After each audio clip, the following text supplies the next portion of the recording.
Oh boy, linear. It's not going to make much of a difference. Okay, we're recording. So, how many of you all have just taken a casual stroll through a neighborhood park? Just 3 of you? I'm sure there are more of you. Don't worry about it. You don't have to be. I live across the street from the park. Oh my gosh, that's wonderful. Esquire, yeah. Yeah. Yeah. Oh, Esquire Park. Esquire. Oh, you're an East Sider. Yeah. Yeah, wonderful. As am I. This can be found 21 miles from here. Not as the crow flies, but this is in Southfield, believe it or not. There's a park off Southfield, which is not far from a golf course where the Rouge River runs right through.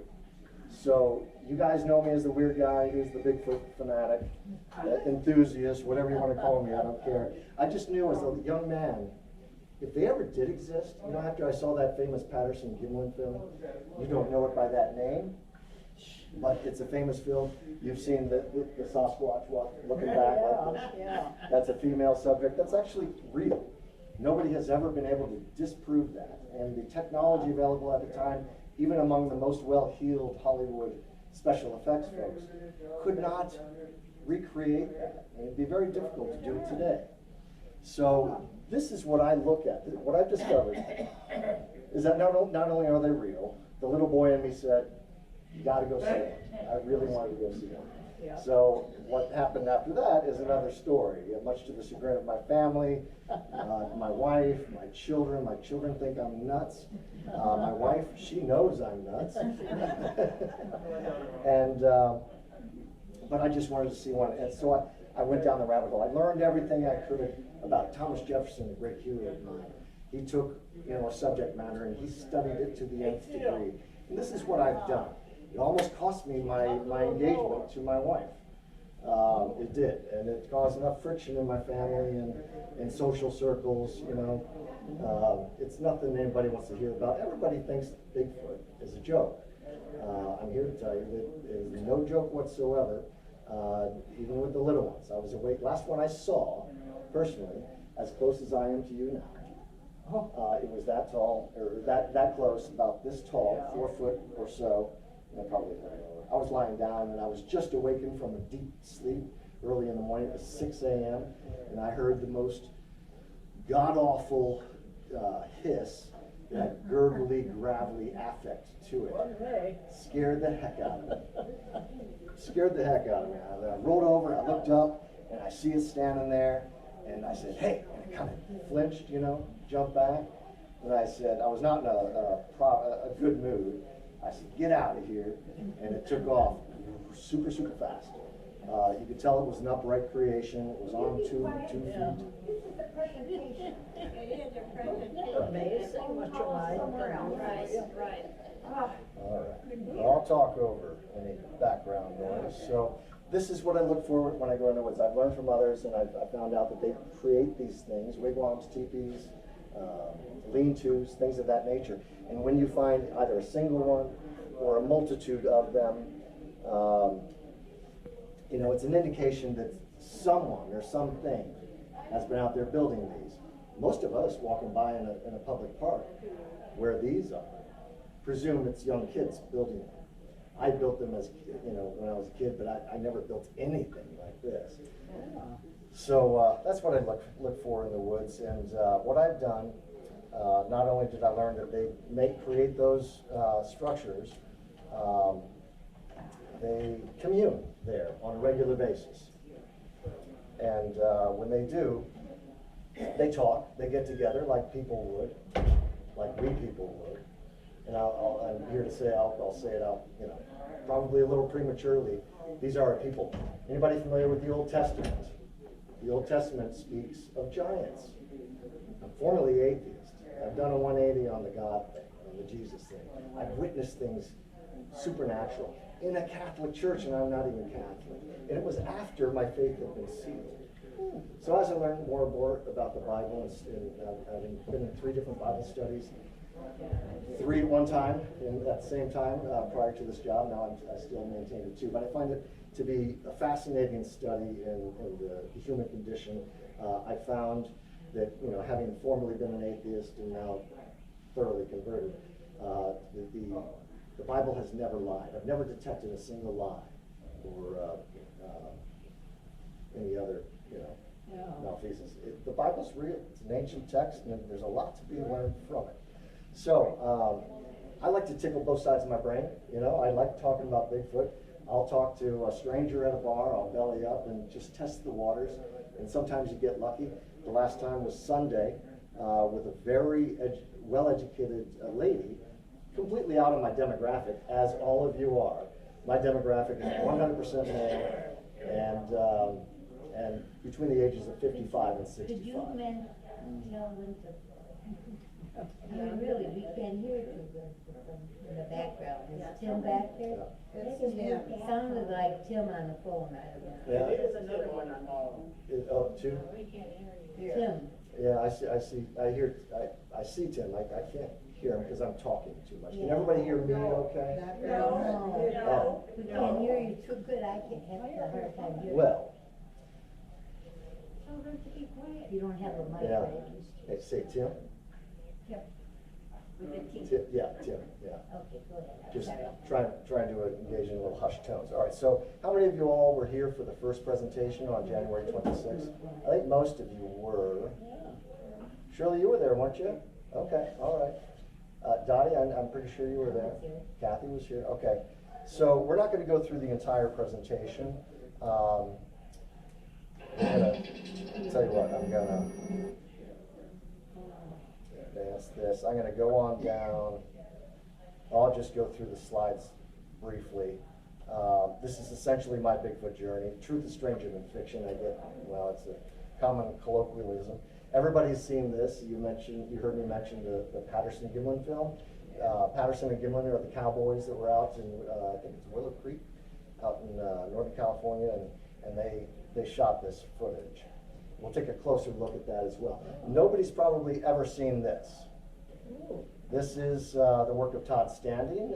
In the community, if you will, people think he's a fraud. I personally don't. Ever since I saw his video, HD video, of this subject blinking, and I'll share that with you in a little bit, I was convinced. As an artistic photographer, the depth of field, everything about that footage seems valid to me.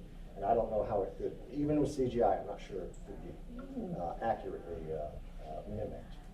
So here he is, Sam Clemens, talking about truth is stranger than fiction. It truly is. It's because fiction is obligated to stick to the possibilities.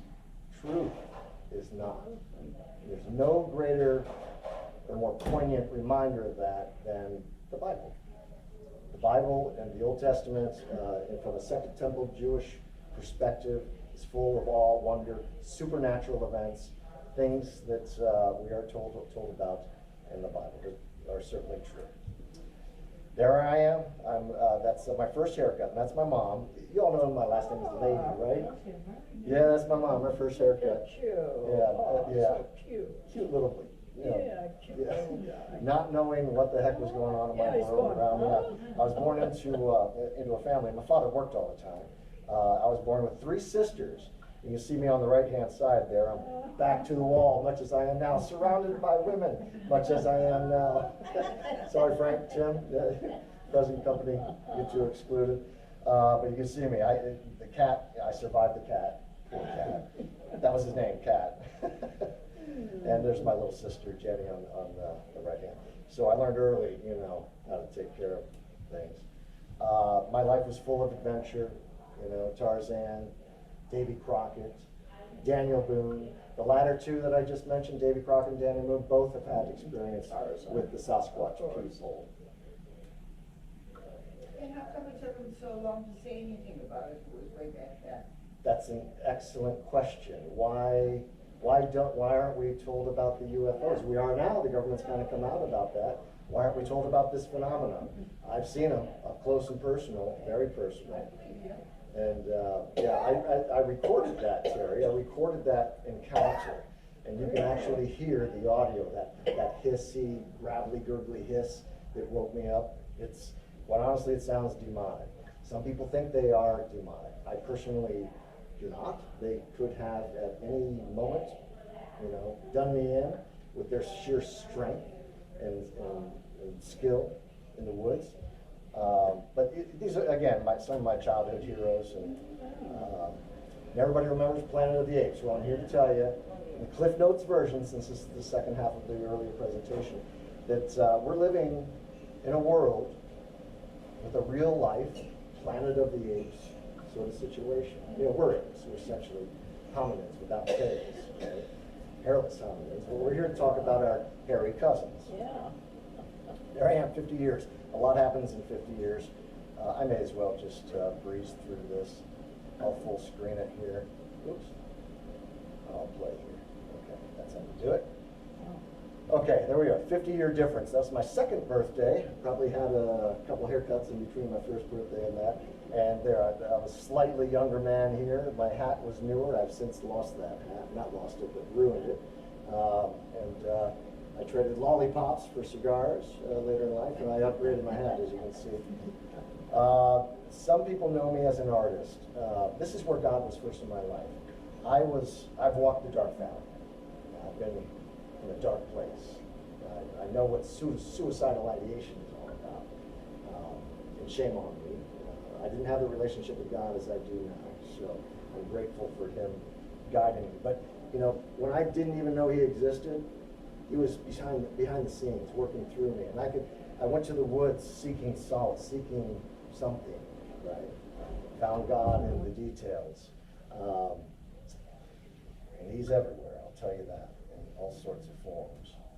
But you had a woman that mixed with one of those people, and she had 6 children.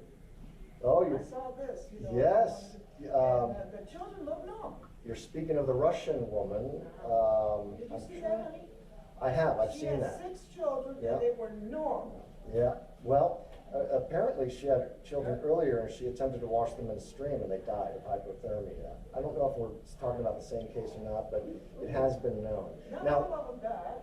I think yeah, 3 of them right, died. correct. She's a Russian woman. Is that right? Yes, yeah. As a matter of fact, yeah.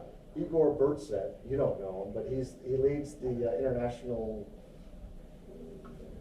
school of thought for hominology, and Russia actually recognizes this species as being real and as a human species. And Igor is a friend of mine, and he's my favorite Russian colluder, if you will. And I look forward to the day when we can see one another again. He's a good man. He's getting up there in age, but they poo-poo America's stance on this subject. Why aren't we more open about this? I believe China officially recognizes the species, maybe not, but certainly Russia does. They're the main world power that recognizes this species. They call them the Almasty people, A-L-M-A-S-T-Y. Uh-oh. There we go. We're back to our friend Sam Clements. Remember, fiction is obliged to stick to possibilities. Fiction comes from us, from our perceptions or imagination or what have you. Truth does not have the same restrictions as fiction. The history goes back. We're going to breeze through this little history. Leif Erikson has noted and documented his and his crew's experience with them. They call them the Skell Ring. I think translated it means smelly, hairy beast. Here we go. Daniel Boone, he claims to have shot one. Davy Crockett, he claims to have had a visitor, and he wrote his brother Abe, Abner, his brother-in-law, I believe, telling him about the experience. It sort of appeared before him as if out of nothing, and then it dissipated as if it were the mist off a frog pond in the morning. And people today have similar encounters when they run into these. I have not had that experience, but I can't say that others who claim to have it, I can't call them liars. I don't know. I never, this is just a huge horse pill to swallow. If I just go to a cocktail party, people ask me what's new, and I tell them that, well, I've discovered an entire race of giants living on the outskirts of our society. They're huge. And, you know, they're mostly docile, and, you know, they commune, and, you know, I've heard them chanting, I've heard them, you know, doing things that will terrify you. I've actually heard expressions like "Tika Pika" or "Come Kapika." That was a bad example. "Come Kapika Swa," things of that nature. So they're both terrifying, and they can also be passive when they're communing with one another. Here we go. Teddy Roosevelt. He wrote The Wilderness Hunter. Anybody familiar with it?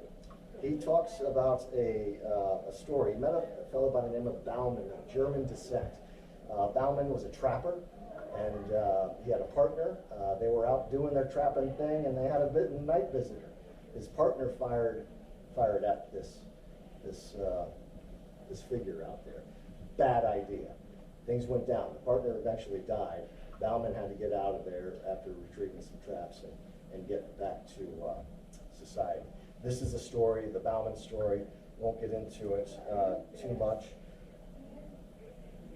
Let's see. We'll go on. It tells the story.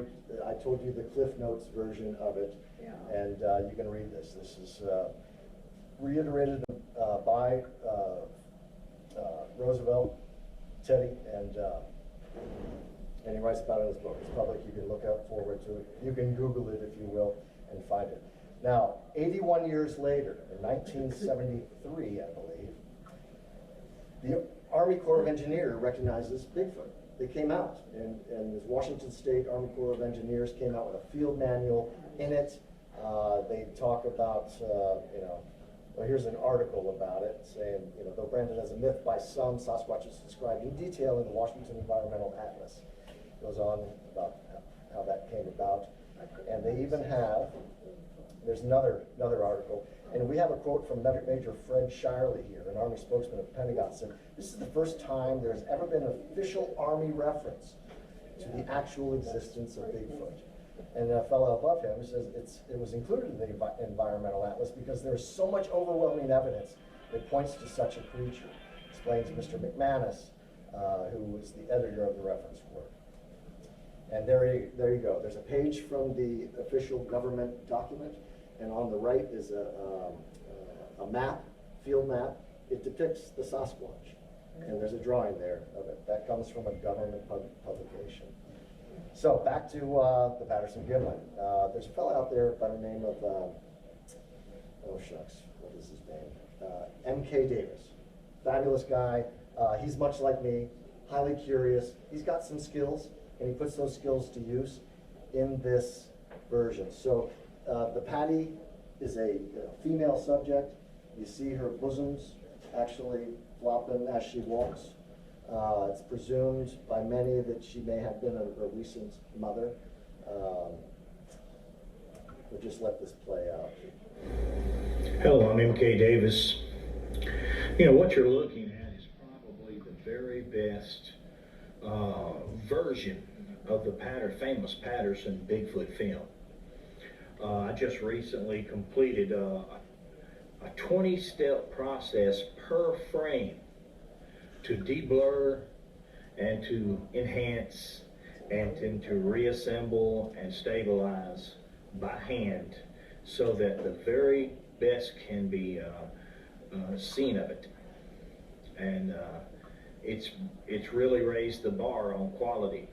And so a lot of things, they say you improve resolution 1%, you'll see 10 new things, and that hardly ever fails. What you're looking at here is pretty good stuff here. All sorts of folks out there doing essentially what M.K. Davis has done, what Thinker Thunker has done, what James Lady has done, just using our talents. We're learning new tricks to reveal or expose a truth of the matter. When I take a photographic image, it's not ready to sell. I'm an artistic photographer. I've sold prints for hundreds of dollars. So I don't take the raw material and sell it. It's just not ready. It's just not ready to print. You need to develop, like, you know, we took the rolls of film into the local CVS and had things developed. That's essentially what I'm doing, not with images though, although I have done a little about that in this field, but with sound. what I've learned is where they commune, remember that's those structures you saw at the beginning of the presentation, I drop recorders in such, such spots. Rarely do I not get anything. It's interesting. So they commune at these spots on a regular basis. It's really very interesting. All right, back to this. This is credit Todd standing. Some people call them fraud standing. Quite honestly, they're idiots. I just do not see, and nobody's ever mimicked this. Nobody's ever repeated what Todd Standing has done. And he has a lot of evidence, not just this one video. But let's take a look at the footage here. That's Bigfoot. Yeah, it's one. This is what I call kind of a sentinel or a watcher. Is he gonna play? No. Something's weird here.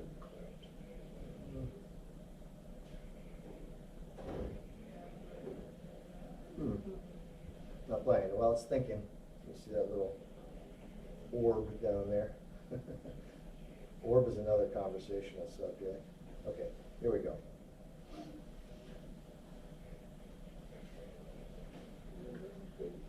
Watch. It'll blink. Yeah. First time I saw that, I was thinking, wow. Yeah, isn't that nuts? Yeah, fascinating stuff. Now, this is a fellow, Dr. John Bindernagel. I've actually spent a little over half an hour with him on the phone. One of the most gracious, nicest guy in the world. He has since left this earth, but here's what he has to say about Todd Standing's footage that you just witnessed. I've been able to see for the first time some complete segments of Todd Standing's filming of Sasquatches, and I'm firmly convinced that he has filmed Sasquatches and that what he has portrayed in his documentary are indeed very close portraits, in fact, of the Sasquatch face. Dr. John Bindernagel is a wildlife biologist, wildlife biologist, I believe is his proper title. Forgive me if I'm wrong, I'm sure he will. So there's even been a genome study with 110 samples of DNA.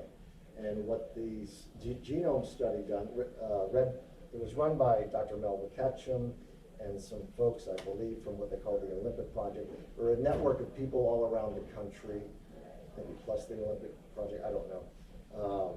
I only have so much time to focus on this subject. But they found that, when you look at DNA, there's mitochondrial DNA, which comes from the mother. There's nuclear DNA, which comes from the father. And the nuclear DNA in a subset of the 110 samples was found to be unidentifiable. Unidentifiable in GenBank that has billions of reference points for DNA. And they claim it's unidentifiable. Listen, I've sent some of my evidence off to the Harvard Linguistic Anthropology Department.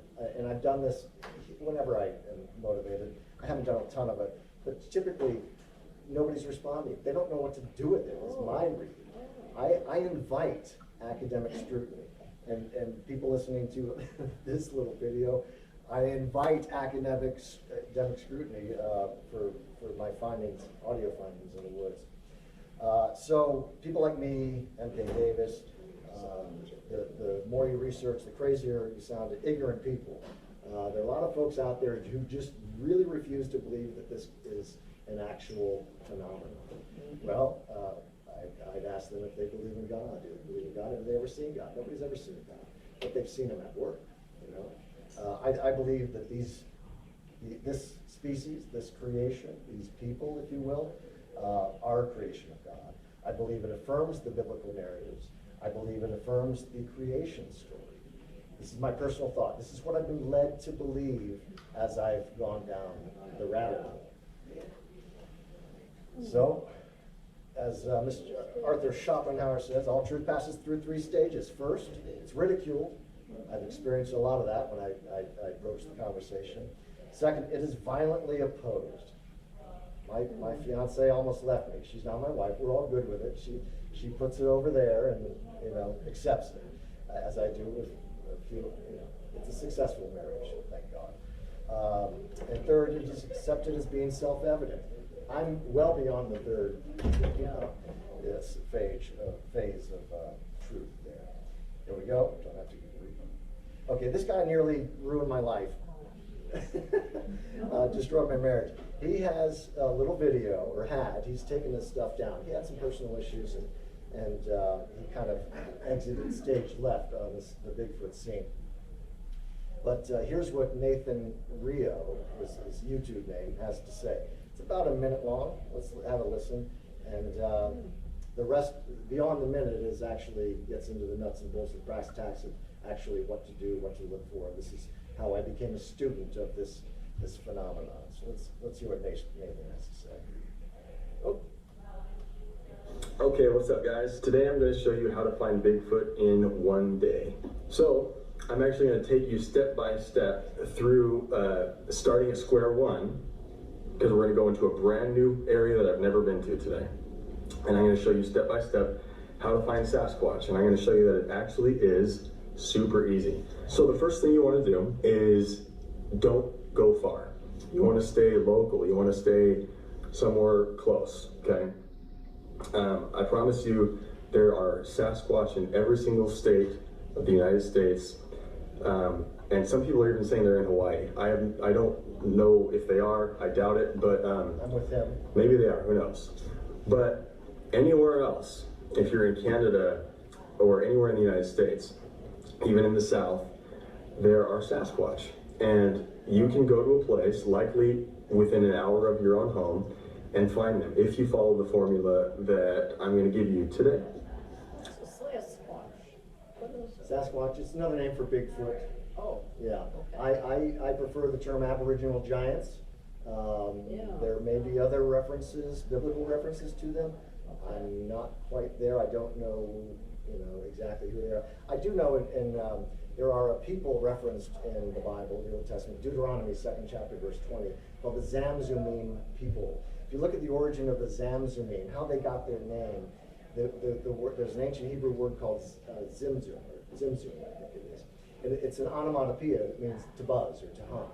So I have a lot of audio vocals. They are vocals that have a buzzing or humming, or what I call a harmonic resonant quality that you can sense on your ears. I've had an encounter, and we'll listen to a minute 20 seconds of my encounter. I've published 10 minutes of that, but I only heard about 20, 30 seconds of it when the actual encounter was going down. And I had a severe raspy sensation on my eardrums.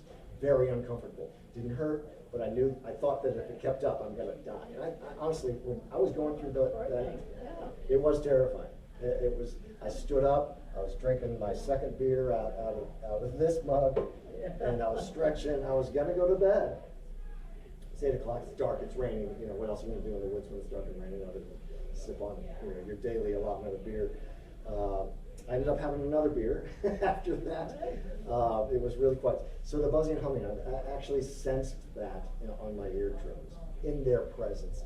It turns out there were multiple subjects out there. I didn't know that until it was a month later. I went home and I can't talk to my wife about this stuff. I was a mess. I was a wreck for a month. And then I listened to the audio, and then I began to put some pieces together and realized that there were actually multiple subjects out there. There were multiple vocal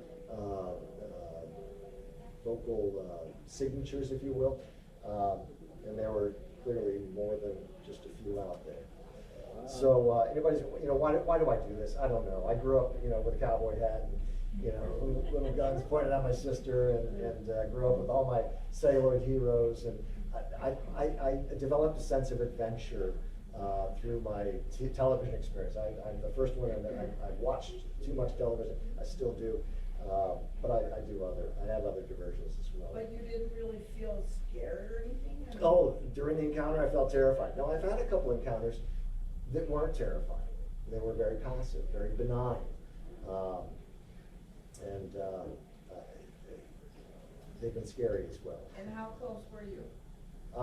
That first one, probably maybe from here to a little beyond 10. So it was pretty close. I mean, 60, 80 feet maybe, something like that. Yeah, I've been scared. Very much so. This is Rob O'Neill. He doesn't like me very much. I wanted to give him a gift. He's the fellow that shot Bin Laden in the head, right? So he's a badass. Maybe what, SEAL Team 6 or something like that. I mean, he went in knowing, pretty much convinced that he was going to die. All of them did. They came out, they're heroes. I wanted to meet him at a political event. A friend of mine hosted. And so anyway, social suicide. As soon as you mention Sasquatch, people are going to shut up, think you're weird, some sort of nut. I'm a little crazy, I admit. However, I know what I'm talking about on this subject, being the student of it that I had. I thought Nathan Rio was so cool. I wanted a YouTube channel just like his. So I started this Michigan Sasquatch. I've since changed the name. This is when I have 5 subscribers. 2 of them are my relatives, my Karen and her husband Ed. 40% of my audience at the time were family.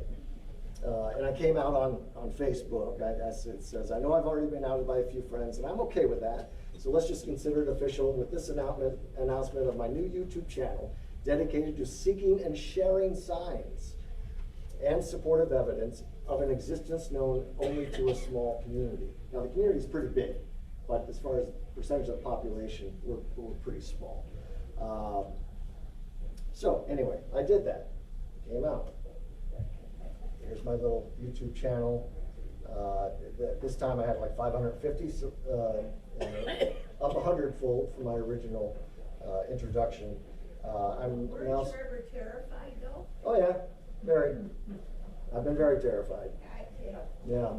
Well, you know, as a little boy, I didn't like fear.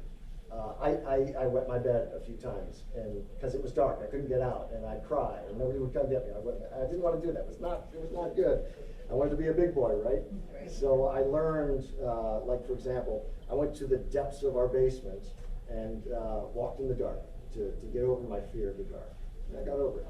And I kind of have developed a little pattern and taken it to the nth degree when it comes to this subject. But the fear of somebody being there. Yeah, they're there. They're there more often than I have ever known. They're very quiet, very stealthy. They observe. They like to watch, and I know they're there. This is a little map I made, a little key showing sightings, and where I've gotten audio artifacts, video artifacts, things of that nature. And let's see, do we have time to go through this? I'm going to pass this. It's a 3-minute video with audio. This is the first structure that I found. I listened to Nathan Rio. I didn't have to go very far. I was in Ann Arbor for some work, and it was later in the afternoon, so I decided to cut work off early and test his theory, right? So I started poking around in the woods on the inside of an oxbow, the Huron River, and I discovered this teepee and others. So eventually I dropped recorders, and this is one of the very unique recordings that I've gotten. You'll have to listen carefully. But this has a tribal sort of cadence. There is speech in the background, very, very difficult to hear, but it is there. And when you see these are vocal signatures. These bright, red or fuchsia colors among the background. So we'll play this, and you can hear. Very interesting audio. Here we go.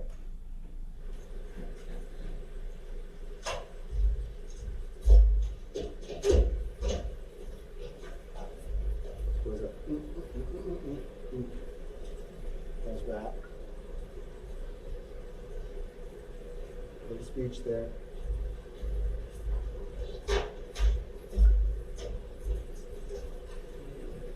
Did you hear that?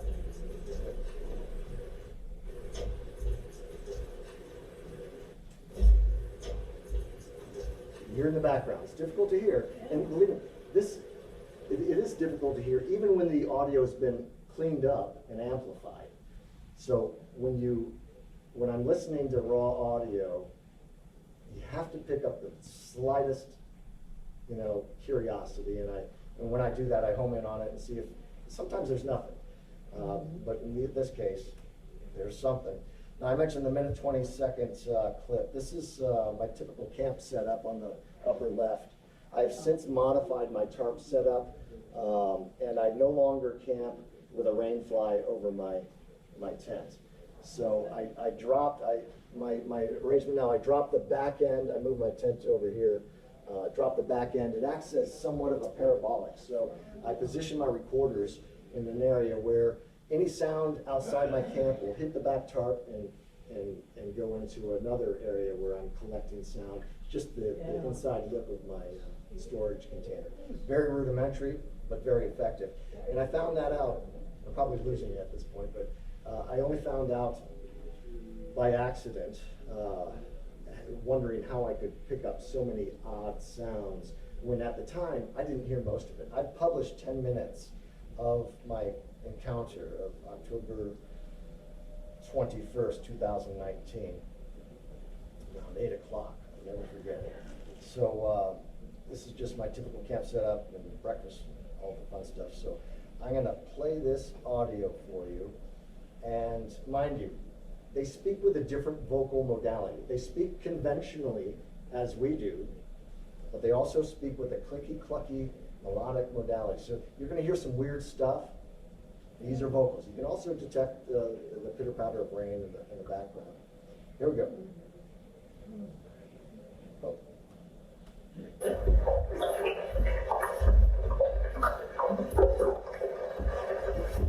Okay, you heard that? You heard the cluck-cluck and then cluck-cluck. These are two subjects. I did not hear this. This is just right before it all went down. I did not hear it on my own ears. So they're signaling. There are two separate subjects. You can tell because the first cluck-cluck is in the distance. Another cluck-cluck is in there. And shortly after this, you're going to hear a vocal. It's like, "Abort a gunfire." Gunfire is actually audible. I had a 357 on my hip. And I'm wondering if one of the subjects is like, "What, are you crazy? Don't do this now. He's got a gun." This is my read on that. I could be 1,000% wrong. I don't know. But here we go. We're going to listen again.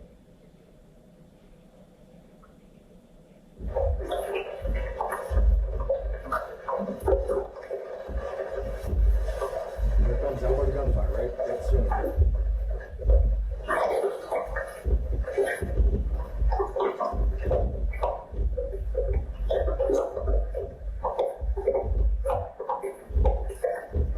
Okay, pause it there. You heard that melodic na-na-na-na-na-na-na. I'll never forget that because it's right before I heard from the river, "Oh, choo-choo-choo-ha!" I'm thinking, what was that? Who else is out here? No idea. Really voluminous. I mean, really kind of loud. And it took a moment for me to realize what was happening. I knew then that I was having a Sasquatch encounter. So we'll play that again.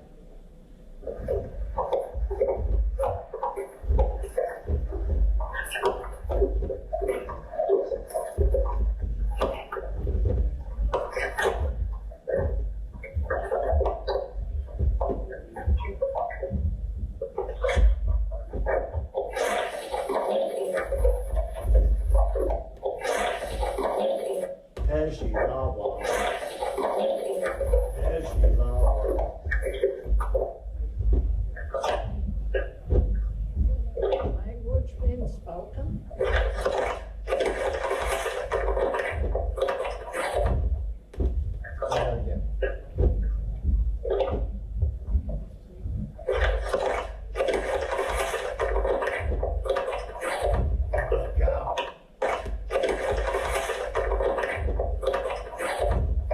Can you put that lower, the tone, so that it's not so loud, so that you could maybe distinguish a few? You can. To distinguish anything in any of these clips takes repeated listening.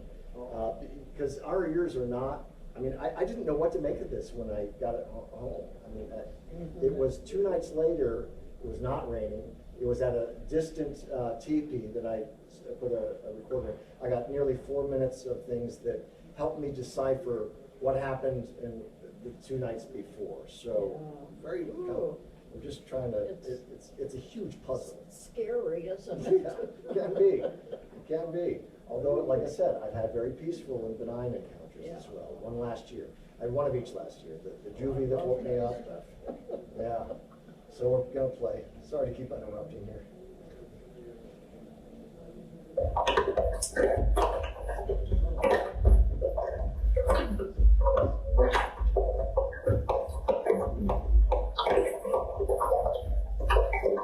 that? Are you wreaking havoc? Weird. Sounds gremlinish, right?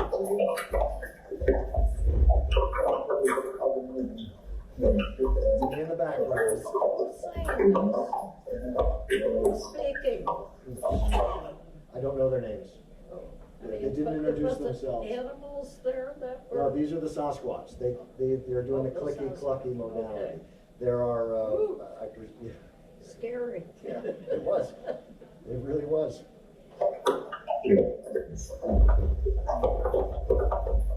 So that was just 1 minute, 20 seconds of, Yeah, but got me. yeah. Let's see. Okay, so these are the 4 minutes that I got 2 nights later, right? This clip, and there it's very passive. Let's go to 146. We're gonna, let's see. You're gonna listen to Kapika Swa.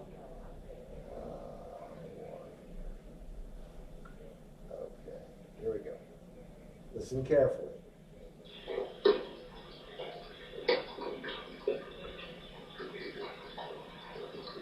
You hear that? Whispering. Yes. Come. Oh, shucks. Come. Oh, darn it. All right, listen to that again. 146. It's Kapika Swa. Very subtle. And this is amplified. It's not too different from the original clip. Here it is.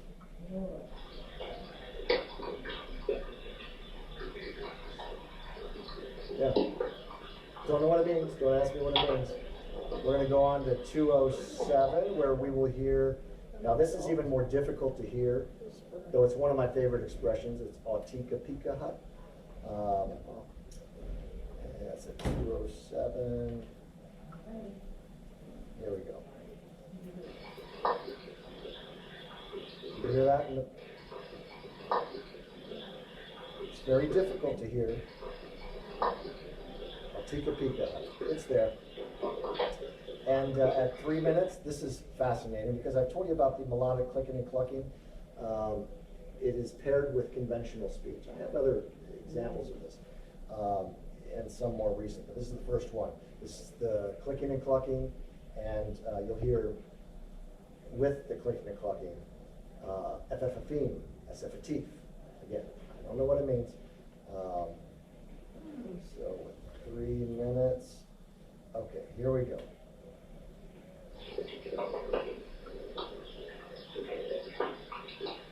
Did everybody hear that? Clicking. FFFing, SFatif.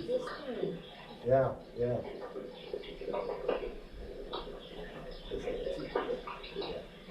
So, super cool. There's a lot more in there. I even have a subject saying, It's amazing. yeah, truly. Knowing it's actual voice. Yeah. Now listen to this. Here's one saying helicopters.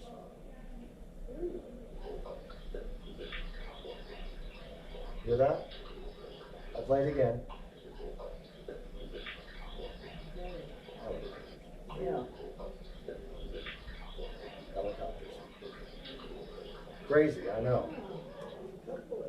So, I love Henry David Thoreau. I went to the woods because I wished to live deliberately, to front only the essential facts of life, and see if I could not learn what it had to teach, and not, when I came to die, discover that I had not lived. This world is so full of amazing things, all brought to you by the big guy. I just want to give him the plug. So this is truly. We're not nearly where we thought we were, are we? No. So this is, I'm working on a documentary. Actually, I haven't touched it in over a year. I'll get back to it. All this sound, all the images here I've captured on my own. These are Actual sound. These are the normal fauna that we know. And watch underneath that log. Actual, Yeah. Watch right over here. yeah, There's a fish that would come up. That was a god. I went to the woods because I wished to live deliberately, to find only the essential facts of life, and see if I could not learn what it had to teach, and not, when I came to die, discover that I had not lived. So that's the story. This is a little logo I made, playing on, the M22 borrowed from our highway signs. I thought, hey, why not? It's in front of the USPTO at this moment. I like working with governments, but I might just do it independently. So I wondered about a book. I'm doing things kind of backwards. I am going to write a book someday about my experiences. I think just entertaining a book cover. I designed this on my own. It's pretty cool. I've been, people are wondering, well, why don't more people know about this? Why aren't you on television? I really don't want to be. I've been on a number of podcasts. I think 12 now, something like that. If you want to know more about my journey, you can check out MichiganAboriginal.com. yeah, you are in contact with what you found and what you. Oh, I've seen them on multiple occasions. I actually have seen them and had experiences before I even realized that this was a thing, right? Idaho, in Alpena, hunting. I hunted there for most of the decade. Had experiences up there. Idaho had one run right through the camp in Birmingham. I thought it was our buddy going on a jog. He didn't get up. I asked him, "Where'd you go this morning? What are you talking about?" Yeah, ran right through. So, You've never seen two at one time? I've seen 3 at one time. Two. I've never seen 2 at the same time. You have seen two at one time? No, I've seen 3. 3? Yeah, with my daughters. That was up on Little Presque Isle Point, just north and west of Marquette. There were 3 subjects out in the woods. That was terrifying, although Did it was she a hear benign it also? encounter. Did she say? My daughter and her friends saw it. My youngest daughter, she was in the back of our little huddle. She did not see it, unfortunately. And even though they've seen it, They know they that don't- they heard it too. Well, we didn't hear anything. They're really very quiet. When they do speak, and they do speak a lot, it's a very furtive nature. It's very soft. It's very difficult.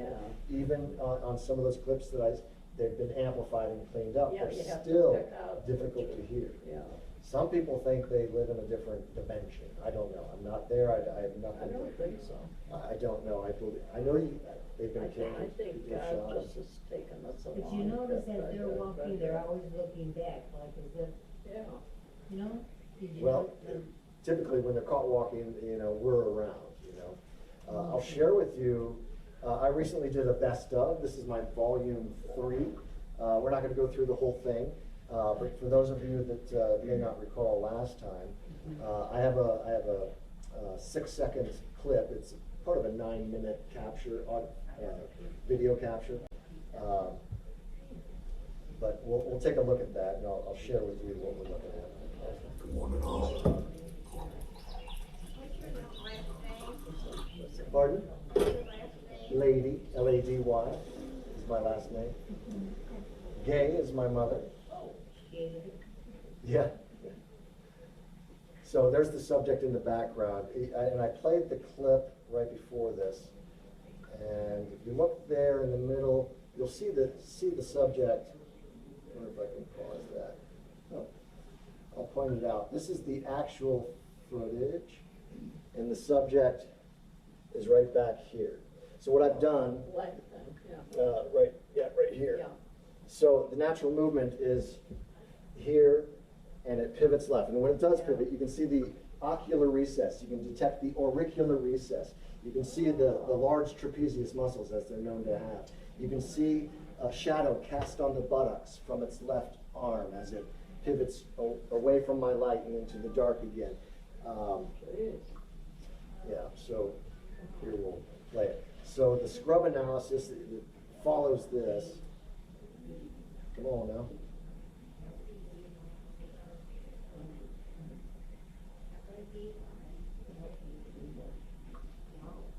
My computer's a little slow. Can I have your autograph? I'll give you a kiss, Dottie. So whoever's speaking and that has not evidenced itself or shown itself as yet. Yeah, well, you can see it there, yeah. So, you know how you know it's real? It's blurry. Little joke. And I actually think there was another subject with it on its right, for reasons I won't get into now. So you've seen this already. Let me go to something you haven't seen. Oh, this is my best stuff. Okay. This next clip. Envision a valley away from most of civilization. It's in the middle of the night sometime. You have a call. People have recorded Bigfoot calls. This is my first Bigfoot call that others have captured as well. But what's unique about this footage is that one calls, others answer. You will hear the most otherworldly vocalizations that I've ever heard. Maybe not. I don't know. I've heard a lot. But we'll play this. So it's 52 seconds of audio of night calling in a valley from different points of the valley, multiple subjects. And what the cool thing is, the recorder is at a TP that I usually get the close quarter audio from. That very esoteric stuff. You notice little clicks and little snips, and when you home in on that, it's amazing what modern technology can reveal from a raw audio capture. Yeah. So here we go. This first clip is multiple subjects, both near and far. Here we go.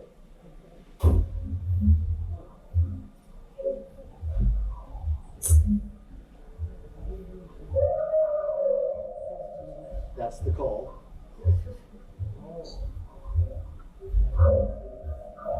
There's an answer. Listen carefully.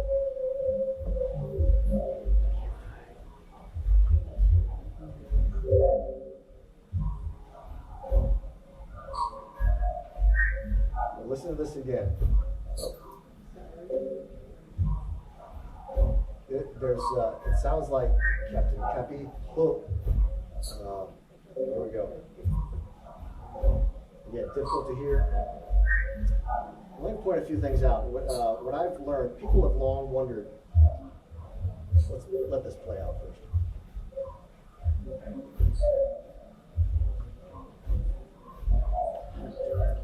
Hip, jiggle, wiggle, ma. And you see these yellow marks down here? Yeah. And corresponding, there's on the spectrogram, it reveals, and I'll just go back a little bit, tell you what I'm talking about. This is what I've learned. A lot of people wondered about infrasound. It does exist. Elephants use infrasound, tigers use infrasound. They use it to disorient their prey. It is a vocal modality, if you will. And these, not here, that's just intensification, but down at the bottom here, intensified yellow, down in the 20 hertz range. Infrasound is like 20 hertz and less. We cannot hear it. We can sense it. It can disorient us. It can mess with us. But you see above these intense yellowing down here, this on the spectrogram, there's a corresponding signature here. This is, nobody knows, not even I, but I suspect it's maybe someone who's kind of holding court near the TP that I reported, and it's audible throughout the valley. They are communicating. This is not chaos. This is a call and a response. There's all sorts of crazy stuff going on. So we'll go past this. Okay, you recognize these. 21 miles here. 21 miles away. Okay, this is one of my favorites. I got this on my birthday along the Huron River. This is what I presume to be a female subject. She says, Honey-awa, Awashigiwanawa. And you're going to hear some buzzing and humming at the end of this clip. It's a drone, the drone of a plane, a prop plane in the background. It's not them, although they do the buzzing, humming kind of stuff. So, and I found in my experience, when you have a plane going by or a train going by, they actually amplify their voice so they can hear one another. It happens. So here we go. The subject says, Haniawa, Awashigiwanawa. I will play it 3 times because I think it's so cool. Here we go. Oh, darn it. Yeah. I'll come back to it just a moment. I goofed. I've been known to do. Okay.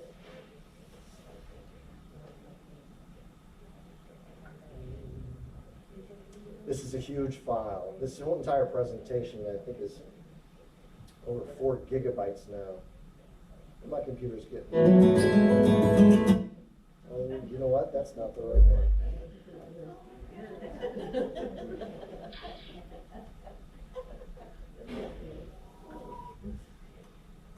Okay, here it is. This is the proper. Darn it. One thing you ought to know about me, I may be dumb, but I'm slow. Oh, look at me doing it again. Okay. What's that word under Michigan? Aboriginal. What does that mean? Yeah, Aboriginal, they were here first. They were, why? Oh, yeah, that's why. Editing my own work here. All right. Promise we'll get back to this Haniawa, Awashigiwanawa. Okay, here we go. I promise. We're in the money here. Sounds very Native American.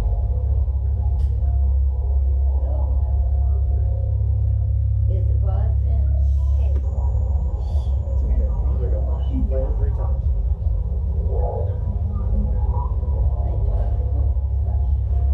One more time coming up.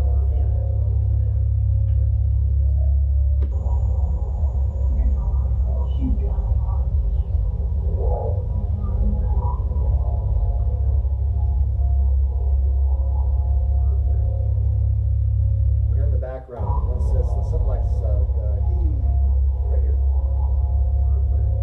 Again, very difficult to hear, but it's there. And this is the very structure where those vocalizations come from. The next vocals that you'll hear some weirdness. It's a vocal. Nothing without lips can make it. Hearing shoe, Pardon? something to do with shoe. Maybe. Maybe not necessarily shoe or shoe. Shoe. Yeah. Good. Got me. Shoe. It's all a mystery. For as much as I know, I really don't know a lot. I just know that whenever I find these structures and drop recorders, I get some pretty interesting things.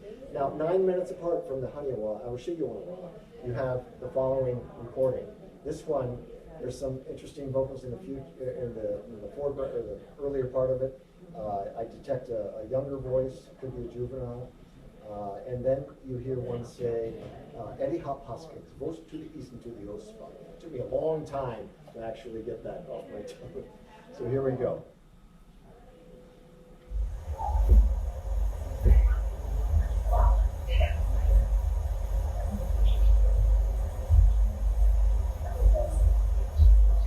Juvenile.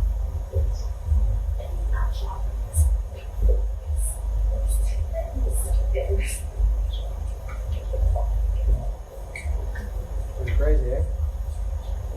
And okay, you heard. Was it their children talking that you recorded? I don't know if they're children. They all could be. My suspicion is there were 2 female subjects here, maybe even 3. But I don't know for sure. What I suspect is the juvenile is shortly preceding this. We'll play it again, and this is on the same footage as the Haniawa Awashigiwanawa. Off the here on Earth. Here we go.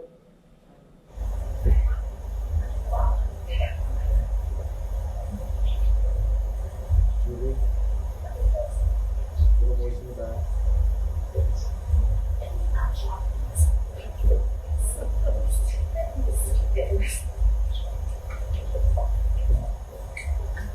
You hear that melodic clicking and clucking? Yeah. This is again is another example of the clicking and clucking accompanied by conventional speech as you and I know it. Now, this vocalization does not sound American Indian to me, and I'm no expert, or Cherokee.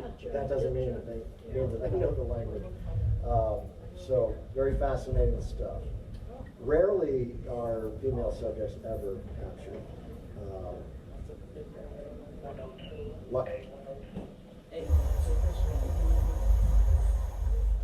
This is the first teepee I ever found.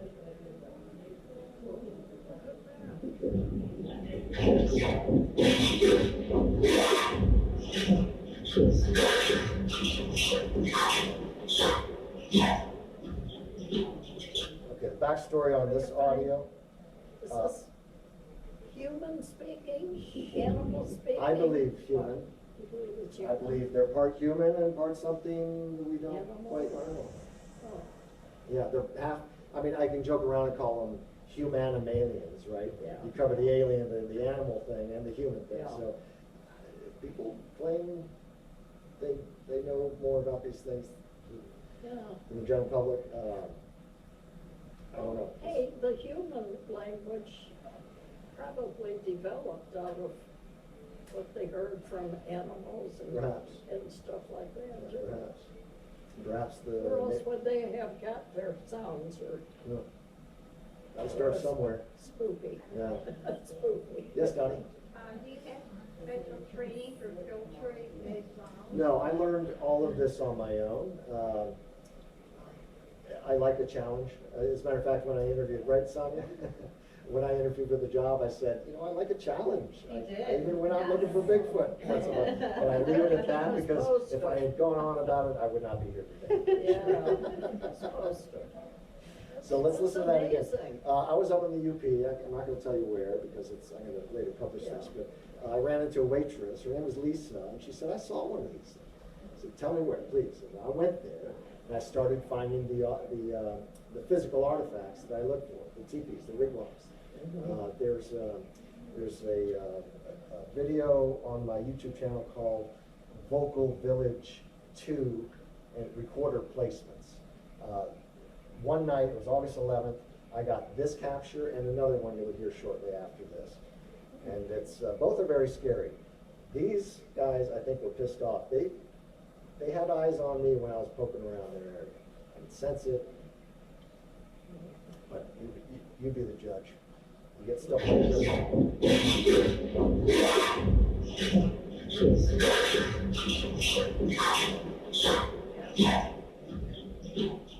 How'd you like to hear that outside your tent?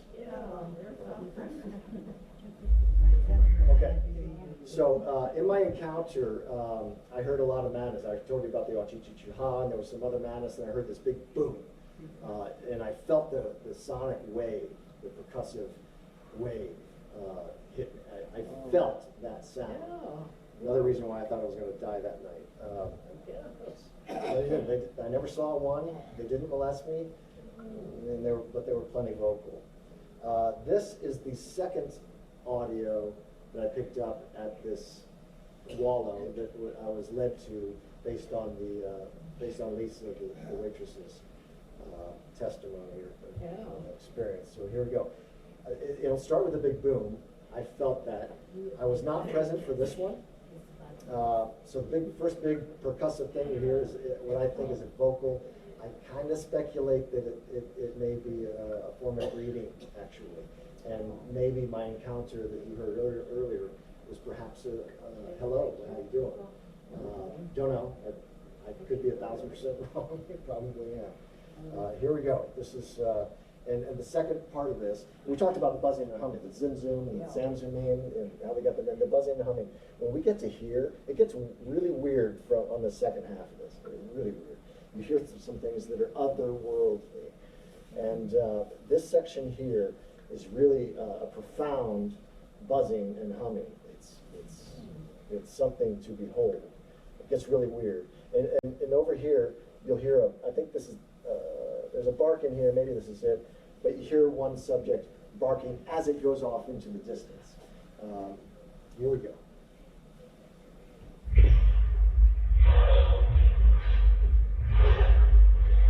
Now to hear one say,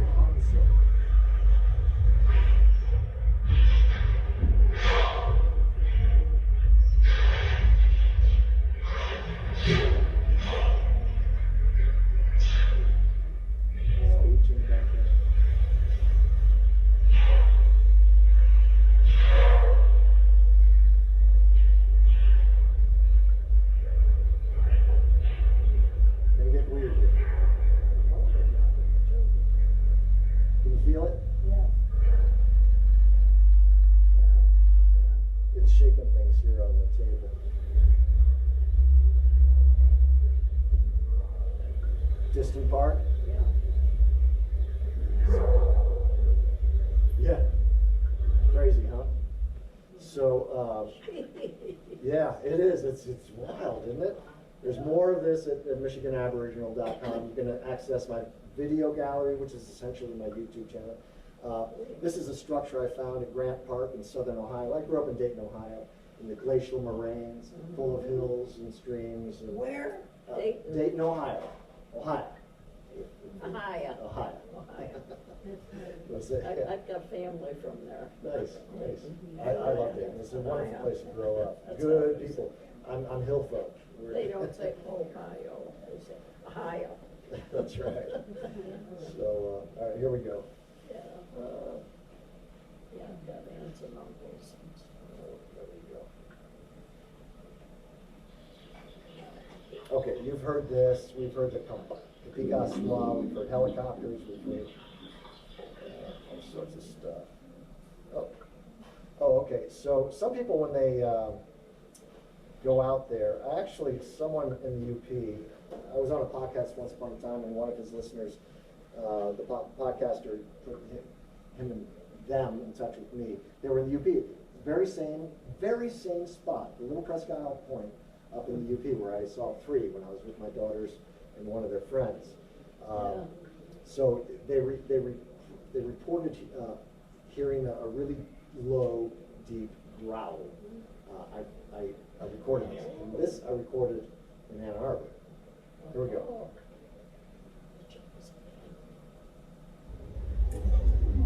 Oh, you hear that? Peek-a-boo. That's a fun little vocal at the beginning. It sounds like peekaboo. Peekaboo. Here we go. You hear that?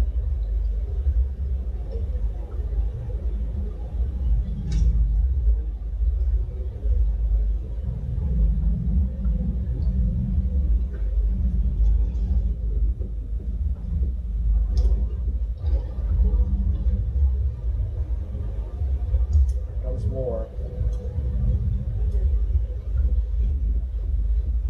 Okay, I'm stopping this only because we spoke about infrasound and the intensifying yellow as an indication of it. Yeah. You see here, this is infrasonic origins in its speech. It's a vocal modality we don't have. But you see what it does to the background. It blackens it out. It doesn't do this all the time.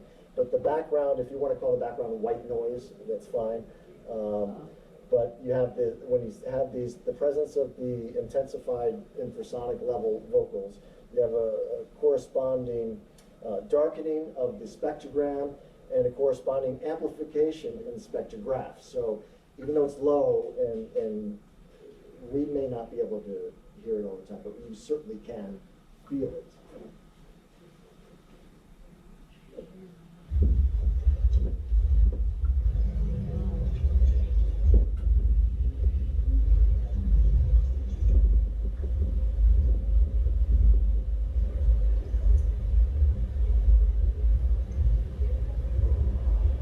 That one still gets me, and I wasn't even there.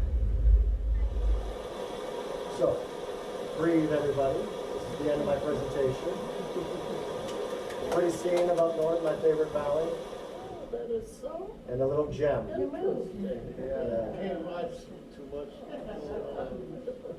So that's my Bigfoot journey. Oh, that's wonderful. Happy to share it with you. Thank you all for having me again. You've done a lot just for the industry and for history and everything. Yeah. everything Well, that I you've contributed a lot of. I would like to think I've contributed a little bit to recognize, back when I announced my YouTube channel on Facebook, when I was coming out, I did express an interest of contributing to the recognition of this species. And I personally, One more time of one of those. you want to hear more stuff?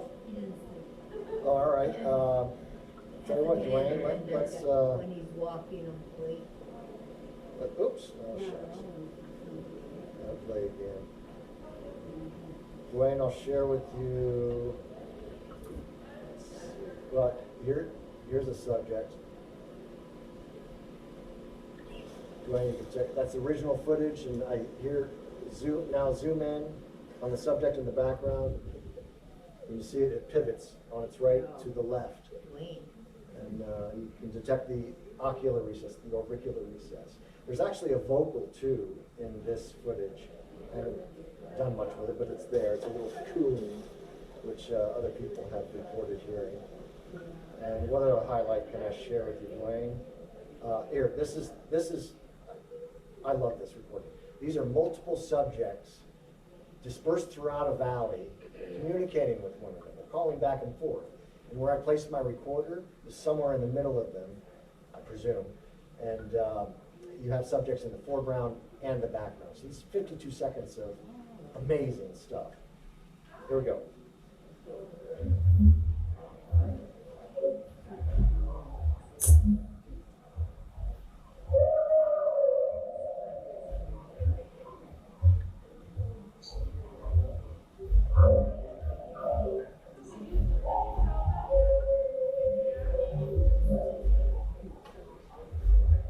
Does that project a human voice? There are human voices in there, but there are also other vocal modalities employed that It's like there's We a don't. space in between, like they're thinking about what they're gonna respond back, you know? Yeah. It's not chaos, it's response. It's call and response. That chigga wigga ma. Let's see if I can get back there. What's her name?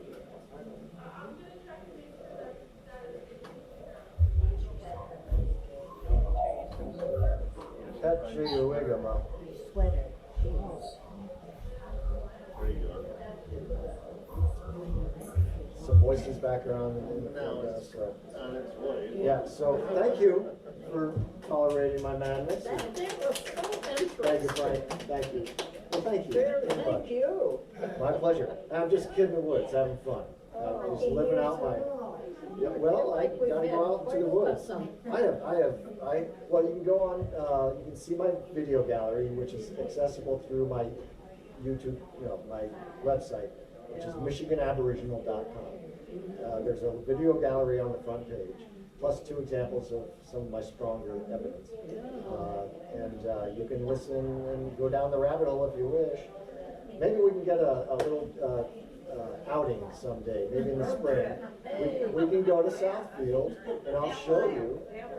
We can walk through a Sasquatch wallow, believe it or not, said the crazy man named Lee. Yeah. All right. Sandy, you can even teach them a few dance moves, I'm sure. Yeah. So again, thank you. I don't know what time it is. I'll probably run over. I have.